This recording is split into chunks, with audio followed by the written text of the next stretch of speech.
Well, hello and welcome to our front yard garden in the South Carolina upstate.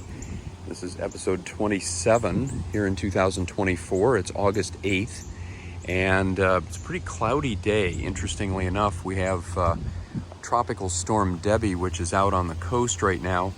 Apparently it's come inland and it's hitting Charlotte, which is about an hour and a half east of here. They're getting a lot of rain, a lot of thunderstorms. We're only supposed to get some scattered rain. They say it may start any time, and I thought this might be a good time to do a video.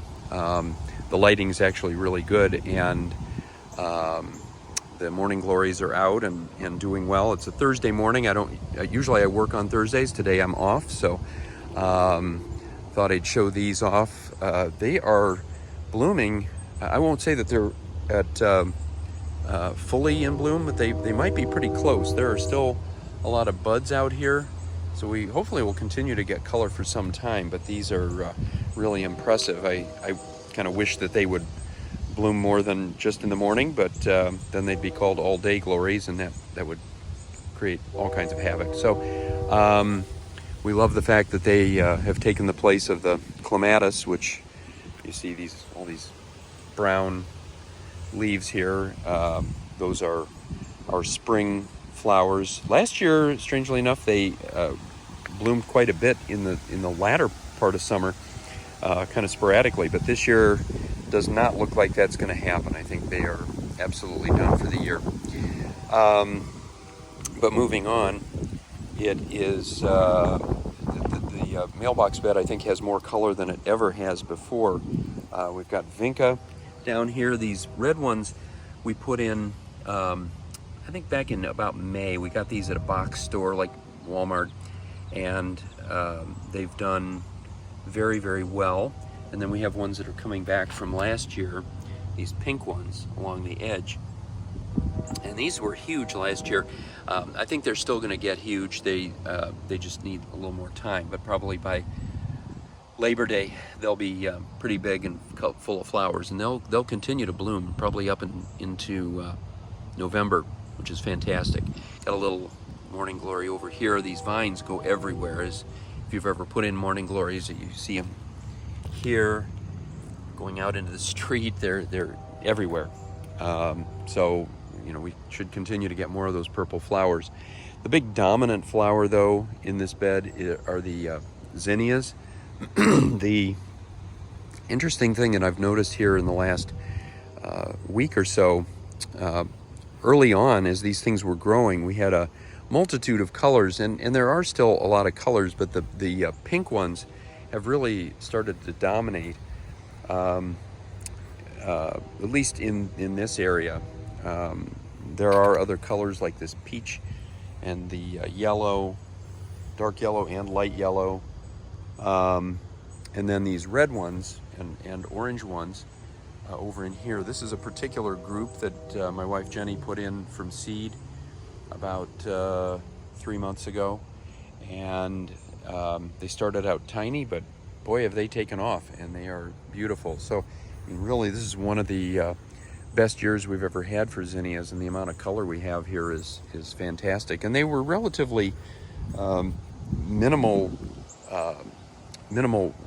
maintenance. Really the only thing that we could or should be doing would be deadheading some of them, but the plant doesn't really require that. Some plants do, like roses and some other things, but you just basically let them go, and they just keep giving you color, and probably will continue to into October, which is really nice. It's one of the best things about our garden. I think that might actually be my favorite overall thing about our garden, is the fact that it just keeps recycling, and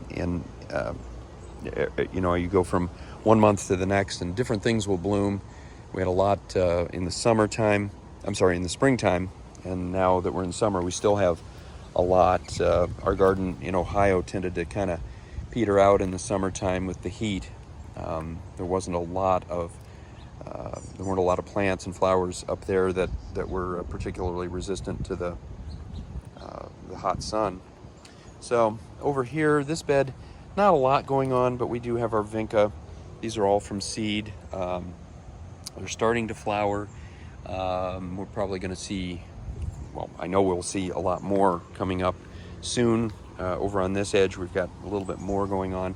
And then, of course, our petite knockout rose over here. This is actually starting to show some signs of life again. It's been dormant for a month or so, but it's getting some really nice new blooms on it. We haven't deadheaded it or fertilized it or really much of anything. We've just let it sit there, which is not ideal, but it's still doing okay. Over on this side of the bed, or this bed on this side of the garden, does need a little bit of TLC, which we haven't done a lot of. It needs some weeding, some fertilization, but despite that, vinca doing well. Our dianthus still blooming, not at full bloom, but it's continuing to give us some color. And of course, zinnias, vinca, and our one group of marigolds over here. These need some deadheading badly, but still giving us a lot of color. And then our tomatoes over here, these just seeded themselves up here, which is really cool. We did not put these in ourselves, but nature did. And we're kind of happy to see that. And then moving slowly to the left, we have our climbing red rose continuing to do well, even though it's lost a lot of its leaves. We're still getting some beautiful flowers off of it, and probably will for another month or two. We've got Russian sage here, these purple, delicate purple flowers. Not blooming in large numbers, but it's enough to make it worthwhile, and probably will continue to bloom for another month or so. Here we have some of our tallest zinnias, already about 3.5 to 4 feet in height. Slightly different types here. These are more of a almost perfect round color, and they're thicker. This one right here is a little more of typical, one layer of flowers, but this one, you have 3 or 4 layers, and then we have some like this one which have multiple layers, probably 10 layers, giving it an almost spherical look. So there's a lot of variation in the type of blooms that come off of these, which is really cool. Behind all of those, we have some black-eyed Susans blooming. These just came up by seed. We may have to kind of cut those back a little bit. They have a tendency to spread maybe sometimes a little bit more than you would like if an area is not confined. We don't want them taking over space from other plants. More zinnias here. And then as we get over into the shade, we've got the part of the garden that's for the most part kind of done. This is a spring section. Hydrangeas here, slowly continuing to lose their color. And then my citrus grove over here, our big lemon tree, which despite the fact that I haven't done a lot of fertilization, I probably should, but it is giving us some new shoots. A big branch over here, some more branches kind of up in there. It is responding favorably to the fact that I had cut off some of the there were a bunch of little branches down by the what I would say, that on the trunk, that I think were sucking the energy out of it, and since I cut those off, we're seeing a lot of growth elsewhere. Still no blooms, but the plant itself is looking healthy. I kind of did the same thing with our orange tree here, and it's got a huge shoot that has taken it up to about 8 feet now, and so I've found a way to kind of continuously water them so that they stay really nicely hydrated. And then we've got our 4 small lemons here, none of which are putting out any blooms whatsoever, but at least it's some nice greenery. We'll leave it at that. Hydrangeas over in here. We've got the one snapdragon in the front yard that's really come out kind of late in the season. We had a bunch of these that we put in 2 years ago, and they did well the first year, And then since then it's been kind of really hit and miss. These did not come out until now. We had others that were in this area here. These did really well in the early spring, and then they went dormant, as they often do, but now we're getting kind of a second showing. Not as big as the first time, but it's nice to have some color over here. Everything else in this area is spring oriented, so there's not much to show off in this part of the yard. We have azaleas and viburnum over in here, bushes. In the spring they're beautiful, but right now kind of not a lot to see, honestly. Got some hydrangeas here which did bloom until a couple weeks ago. Now I am seeing a little bit over here of, oh no, I take it back. I was going to say the azaleas look like they're having their fall blooms, but they're not. That pink that you see is just flowers that have come off of the crepe myrtle tree here, and I don't talk about that as often as I probably should, because that is part of our garden, but it is fully in bloom right now, as they tend to do in August. We have a lot of those in our neighborhood. They're typically 4 different colors: the bright pink, white, a lavender, and then a very light lavender. And they are absolutely gorgeous. Most flowering trees are spring.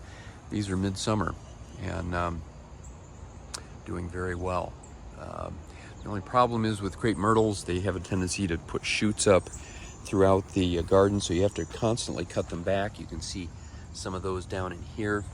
I went through about a month ago and cut off a bunch of shoots that have been growing, and more have come up since then, so it's something you have to just kind of stay on top of. This butterfly bush here has gotten its second wind. It was just about done after blooming in the spring, but you can see some scattered purple blooms here, which is really nice. And then we have our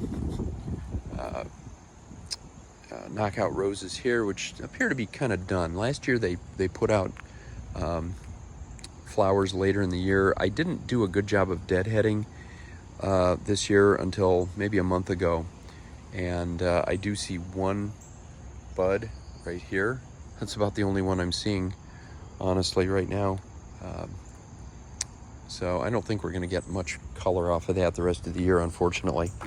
But despite that, we'll come on up here, finish up with our oval garden. A lot of the same thing, vinca through here, and we have some dahlias that are blooming nicely right here, these sort of dark red ones.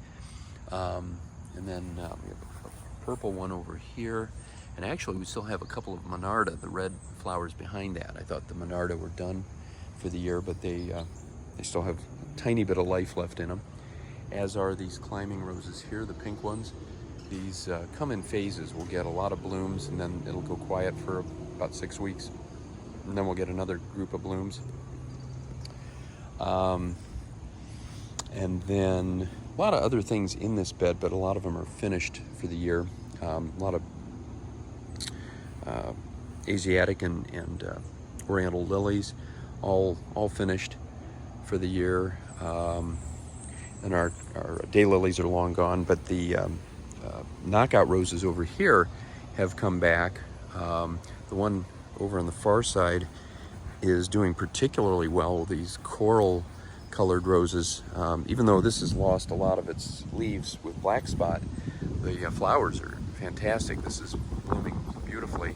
And then we have the red one, got a moderate number of flowers, and then the pink one in the front doesn't have as many flowers on it. It looks like it's getting some buds, which will be nice.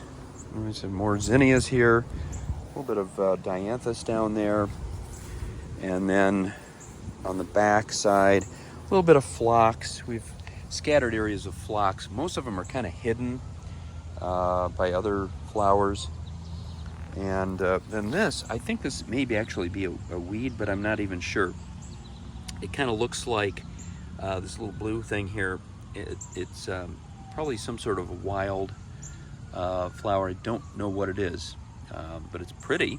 I do like it, and don't remember having it before, so it'll be kind of interesting to see what that does. And that brings us full circle. We're kind of done with the front yard. A lot going on here, and it's nice to see, because I think 3 or 4 weeks ago, I remember saying that the front yard was really kind of at a quiet phase. There wasn't a lot to see. The vinca weren't fully in bloom yet. The zinnias were just kind of getting there, and all the spring stuff was done. So now, we're fully into summer, and there's a lot of color here. So we're going to finish this video up and move on to the backyard video in just a moment. And so hope it's sunny wherever you are. It will be sunny probably in another day or two here once the hurricane passes, or tropical storm. And until next time, happy gardening.